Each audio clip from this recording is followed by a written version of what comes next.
అందరికీ నమస్కారం అండి. ఈరోజు నేను చేయబోతున్న వీడియో ఏంటంటే చాణక్య నీతిలో నుంచి చేయబోతున్నాను.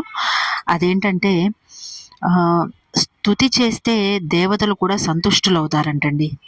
స్తుతి చేస్తే దేవతలు సంతుష్టులవుతారు అంటే స్తుతి చెయ్యకపోతే సంతుష్టులవరా అండి దేవతలు అంటే అవుతారండి.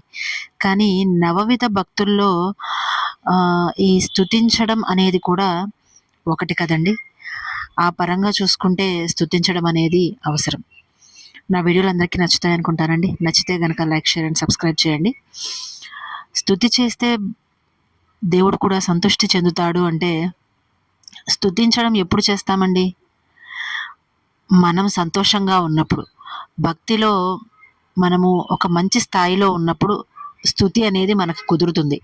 ఎందుకంటే ఎప్పుడు పడితే అప్పుడు చేయలేకపోతాము.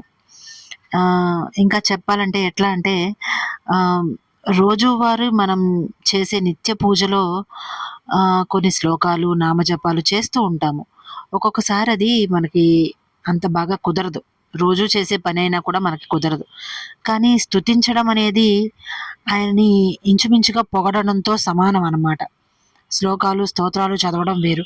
కానీ స్తుతించడం వేరు. పొగడడంతో సమానం అన్నమాట ఈ స్తుతి అనేది. అది ఎప్పుడు చేస్తాము అంటే మనం సంతుష్టిగా ఉన్నప్పుడు, మనం సంతోషంగా ఉన్నప్పుడు. మనం సంతోషంతో చేసే పని మనకెంత బాగా మంచి ఫలితాన్ని ఎలా అయితే ఇస్తుందో భక్తి కూడా అంతే. ఇంకా చెప్పాలంటే మనమంత సంతృష్టి చెంది చేసే పని భగవంతుడిని కూడా సంతుష్టుడిని చేస్తుందంటే మనం చేస్తున్న ఆ పని ఎంత భగవంతుడికి నచ్చుతుందో అర్థం చేసుకోవాలి మనం. అంతే సంతోషకరంగా మనం చేసే భగవంతుడి పూజ చాలా సంతోషకరంగా ఆయనకు అందుతుంది. ఆయన మనల్ని కరుణతో చూసే అవకాశం మనకి దొరుకుతుంది. ఈ రోజుకి ఇంతేనండి. నమస్కారం.